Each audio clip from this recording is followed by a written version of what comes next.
Good morning my dear little champions. कैसे हैं आप सब? उम्मीद करते हैं आप सब बहुत मस्त होंगे और अपनी पढ़ाई में पूरी व्यस्त होंगे।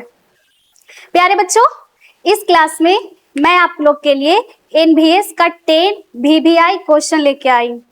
इस क्लास के माध्यम से मैं आपको बताऊंगी कि एनवीएस में जो ईवीएस का सिलेबस होता है उसमें किस टाइप का क्वेश्चन आपको एग्जाम में देखने को मिलता है। प्यारे बच्चों, इस क्लास में हम आपको मोस्ट वीवीआई 10 क्वेश्चन बताने वाले हैं। तो चलिए बिना देर किए हुए हम इस क्लास को स्टार्ट करते हैं।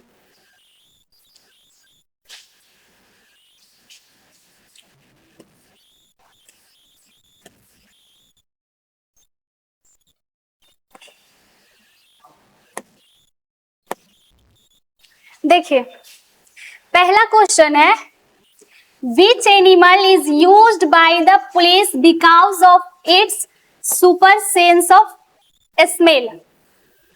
कहता है पुलिस द्वारा अपनी अत्यधिक सूंघने की क्षमता के कारण किस जानवर का उपयोग किया जाता है। मतलब कि किस जानवर के पास स्मेलिंग का कैपेसिटी सबसे ज्यादा होता है, मतलब कि सूंघने का क्षमता सबसे ज्यादा होता है। आप लोग बहुत सारे मूवी वगैरह में देखे होंगे, जब कहीं पे क्राइम होता है, अपराध होता है, तब वैसे सिचुएशन में पुलिस अपने साथ किस एनिमल को लेके जाता है। आप लोग सारे बच्चे ये चीज जरूर ध्यान दिए होंगे। तो ये तो कॉमन सी बात है कि डॉग। आप लोग मूवी वगैरह फिल्म वगैरह में देखे होंगे कि जो पुलिस होता है वो क्राइम, मतलब जहां पे अपराध होता है वहां पे क्लू खोजने के लिए, सुराग खोजने के लिए कौन से एनिमल को लेके जाता है? तो डॉग को लेके जाता है। तो हमारा जो आंसर होगा वो होगा डॉग। इसका स्मेलिंग पावर बहुत ज्यादा होता है, इसमें इसके पास सूंघने का क्षमता अत्यधिक होता है।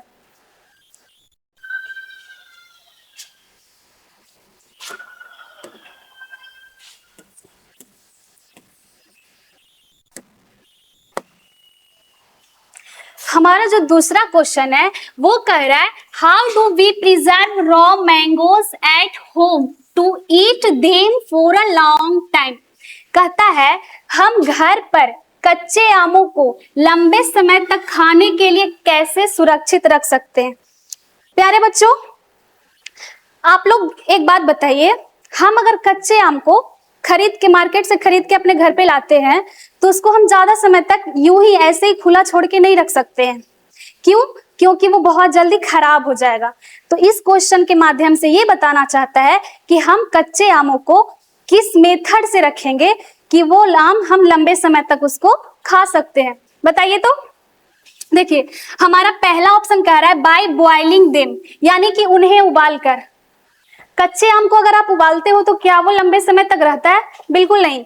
ये बहुत अगला है बाय मेकिंग पिकल्स। पिकल्स को हिंदी में अचार बोला जाता है। अचार बनाने का मेथड क्या होता है?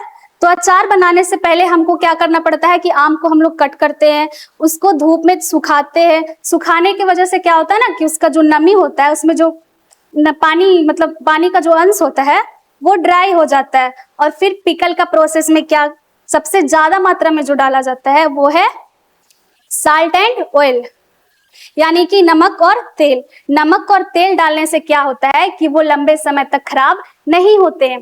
तो इसका जो सटीक आंसर होगा वो होगा बाय मेकिंग पिकल्स, यानी कि अचार बना के हम कच्चे आम को बहुत टाइम तक अपने घर पे सुरक्षित रख सकते हैं।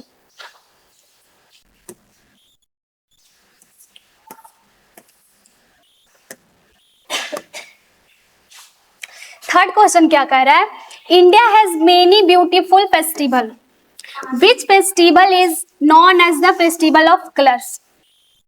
कहता है भारत में कई सुंदर त्योहार मनाए जाते हैं, भारत में कई सुंदर त्योहार मनाए जाते हैं, लेकिन किस त्योहार को रंगों के त्योहार के रूप में जाना जाता है? प्यारे बच्चों, ये तो बच्चे बच्चे को पता होगा कि रंगों का त्योहार किसको बोला जाता है।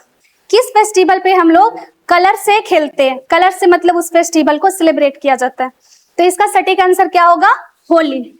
ये तो हर एक बच्चे को पता होगा, होली को रंगों का त्योहार कहा जाता है।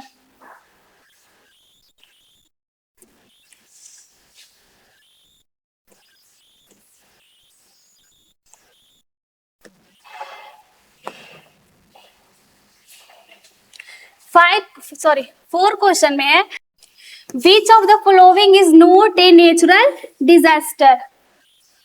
निम्नलिखित में से कौन सी प्राकृतिक आपदा नहीं है। देखिए, प्राकृतिक आपदा कहते हैं किसको है, जिसको भगवान के द्वारा किया जाता है, मानव के द्वारा करने वाले को प्राकृतिक आपदा नहीं बोला जाता है।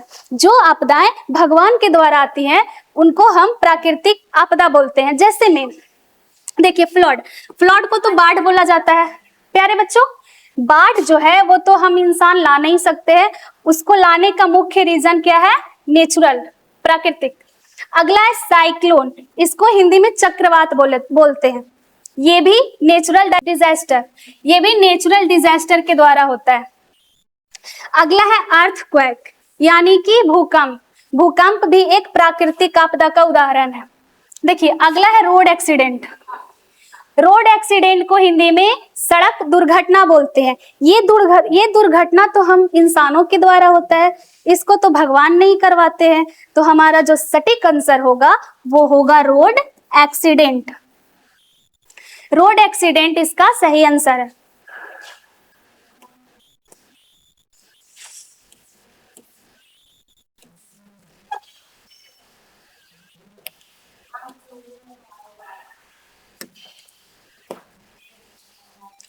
देखिए, क्वेश्चन नंबर 5 में बोल रहा है which fiber is obtained from the stem of a plant.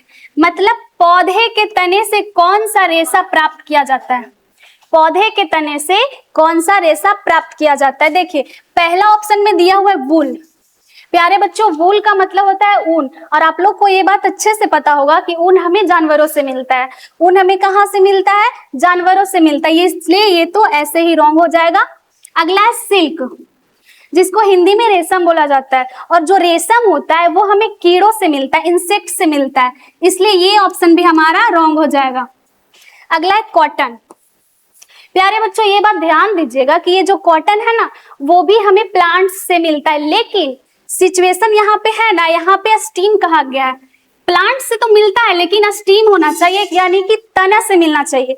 लेकिन ये जो कपास है वो प्लांट्स के फ्लावर से मिलता है, यानी कि पौधे के फूल से मिलता है, पौधे के फूल में ये पाया जाता है, इसलिए ये ऑप्शन भी हमारा बिल्कुल रॉन्ग हो जाएगा। अगला है जूट। जूट हमारा बिल्कुल सही आंसर है। क्यों? क्योंकि जूट का जो पौधा होता है ना, ये देखिए बगल के फिगर में आप लोग देख रहे होंगे, ये जो पौधा है ना, इसका जो स्टीम है, ये जो तना है, इसी से हमें क्या मिलता है, जूट मिलता है। इसको पहले रोपा जाता है, इसको फिर कटाई करके यानी हार्वेस्ट करके इसको पानी में डाल के 15 से 20 दिन के लिए छोड़ दिया जाता है।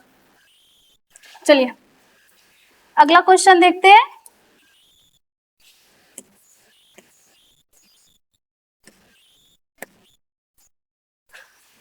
क्वेश्चन नंबर 6 कह रहा है which of the following is an example of water pollution.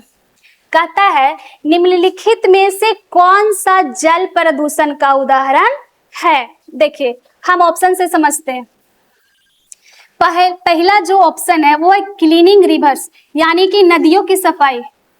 प्यारे बच्चों, एक बात बताइए, हम अगर नदी की सफाई करेंगे, अगर हम अपनी नदी नहर को साफ रखेंगे, तो क्या इससे जल प्रदूषण बढ़ेगा या घटेगा? इससे जल प्रदूषण घटेगा। तो ये तो ऑप्शन ऐसे ही गलत है। अगला है क्लीनिंग पॉन्ड्स, यानी कि तालाबों की सफाई करना। तालाब में भी पानी होता है, और अगर हम तालाब की सफाई करेंगे तो क्या उससे जल प्रदूषण होगा? क्या उससे जल प्रदूषण होगा? नहीं, उससे भी जल प्रदूषण नहीं होगा। देखिए, साफ अगर आप किसी चीज को करते हो तो वो तो अच्छी बात है ना, उससे प्रदूषण भला कैसे बढ़ सकता है? इसलिए ये ऑप्शन भी हमारा रॉन्ग हो जाएगा। अगला है throwing plastic waste into rivers, यानी कि नदियों में प्लास्टिक कचरा फेंकना। नदियों में प्लास्टिक कचरा, कूड़ा कचरा ये सब फेंकना, ये सब फेंकने से क्या हमारा नदी स्वच्छ रह पाएगा? बताइए, हमारा नदी स्वच्छ रह पाएगा, साफ सुथरा रह पाएगा? वो पानी पीने योग्य होगा? बिल्कुल नहीं होगा। पानी में यदि हम प्लास्टिक फेंकेंगे, कचरा फेंकेंगे, तो उसका पानी क्या होगा? दूषित होगा।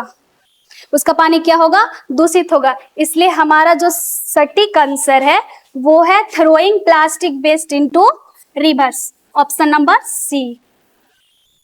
देखिए आप लोग बगल के फिगर में देख सकते हो, प्लास्टिक फेंकने से हमारे नदियों का क्या हाल हो रखा है।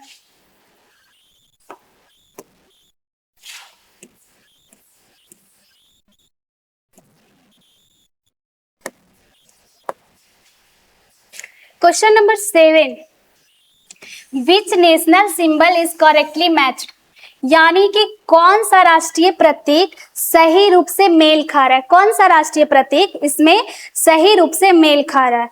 इस चीज को हम ऑप्शन से समझेंगे, इस क्वेश्चन को आपको ऑप्शन से समझना है। देखिए ऑप्शन में क्या दे रखा है, पहला ऑप्शन है नेशनल एनिमल, नेशनल एनिमल, और इसका आंसर क्या दे रखा है, पिकॉक। प्यारे बच्चों आपको ये बात पता होगा कि हमारे इंडिया का जो नेशनल एनिमल है वो है टाइगर, लेकिन यहाँ पे क्या दे रखा है, पिकॉक दे रखा है। पिकॉक हमारे इंडिया का नेशनल एनिमल नहीं है, ये ऑप्शन तो ऐसे ही रॉन्ग हो गया। देखिए अगला ऑप्शन क्या है, नेशनल बर्ड, नेशनल बर्ड में क्या दे रखा है, टाइगर दे रखा है। बताइए नेशनल बर्ड क्या है, टाइगर है, गलत है ना। इसका ऑप्शन इसमें और इसका ऑप्शन इसमें दे रखा है, तो ये ऑप्शन भी यूं ही गलत हो जाएगा, ठीक है। देखिए अगला ऑप्शन क्या दे रखा है, नेशनल फ्लावर, नेशनल फ्लावर क्या है हमारे इंडिया का, प्यारे बच्चों बताइए तो, लोटस, बिल्कुल सही। नेशनल फ्लावर हमारे इंडिया का क्या है, लोटस, इसलिए ऑप्शन नंबर सी हमारा क्या हो जाएगा, बिल्कुल करेक्ट हो जाएगा।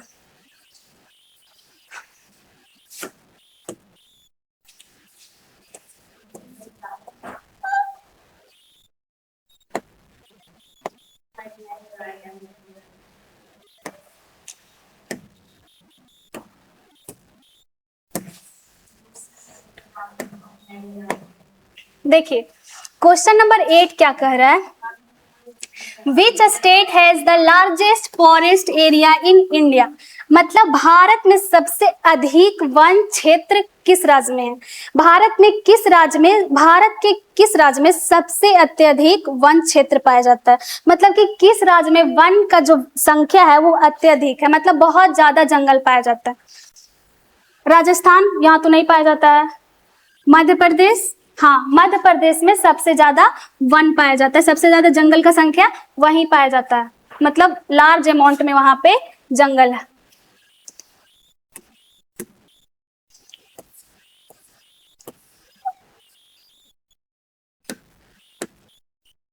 क्वेश्चन नंबर 9 में कह रहा है, which crop is mainly grown during the rabi season, यानी कि रबी के मौसम में मुख्य रूप से कौन सी फसल उगाई जाती है। प्यारे बच्चों एक होता है रबी सीजन और एक होता है खरीफ, खरीफ और रबी में आप लोग को अंतर पता है कि रबी सीजन में कौन सा फसल उगाया जाता है और खरीफ सीजन में कौन सा फसल उगाया जाता है। तो प्यारे बच्चों रबी सीजन जो होता है वो ठंडा के टाइम में, यानी कि शरद ऋतु में उगाई जाने वाली फसलें होती है, और खरीफ सीजन में क्या होता है, गर्मी के मौसम में या तो फिर बरसात के मौसम में जो जो फसलें उगाई जाती है उन सभी फसलों को क्या बोलते हैं, खरीफ सीजन में उगाई जाने वाली क्रॉप्स बोलते हैं। अभी रबी सीजन नहीं है, अभी खरीफ सीजन है, मतलब कि गर्मी और बरसात में उगाए जाने वाले फसल।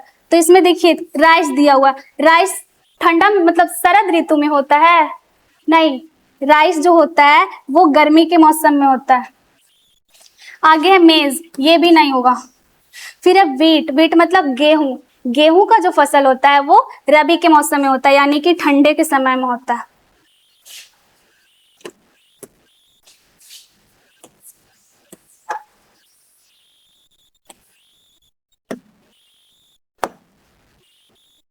क्वेश्चन नंबर 10 क्या कह रहा है,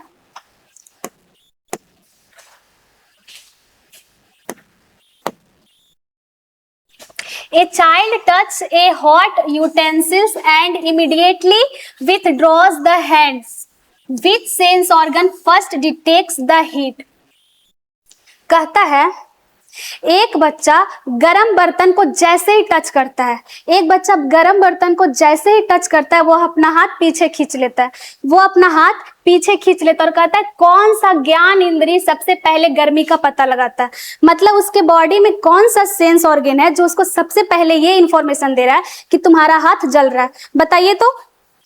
हम ऐसे ही कॉमनली आप लोग से एक क्वेश्चन पूछते हैं, कभी कभी आप लोग गरम चीज, गरम बर्तन हो गया या गरम कुछ ऐसा हो गया, उसको टच करते हैं, तो क्या हम किसी चीज को देख के ये बता सकते हैं कि वो गरम है या ठंडा है? कोई बर्तन गरम है या ठंडा है उसको हम देख के बता सकते हैं? बिल्कुल नहीं, उसको देख के नहीं बताया जा सकता है।